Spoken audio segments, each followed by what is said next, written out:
Sometimes grief just hits you. I know I'm not looking for sympathy, but I wanted to kind of let you know how I deal with it.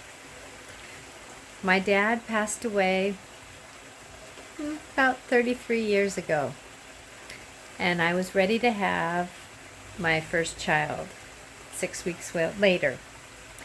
And, even today, 33 years later, grief comes tapping along, and those emotions we're doing, the up and down, the up and down, and the up and down.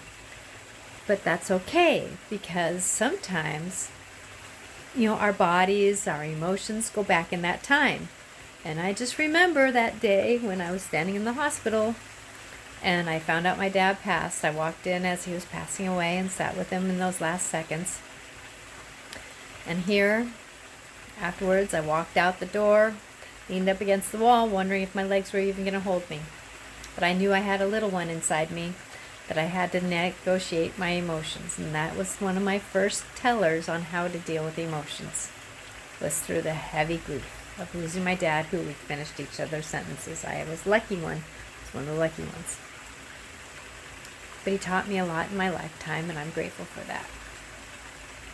And in those tools that he taught me, in my sessions that I do, to this day, I still bring some of that through, because he was that kind of a person. So with that, if you're ever in emotions, let them slip through, because they are worthy of being heard, felt, and negotiated with, especially grief. I wanted to let you know I'm human too. Natasha Venter at intuitiveclarifications.com.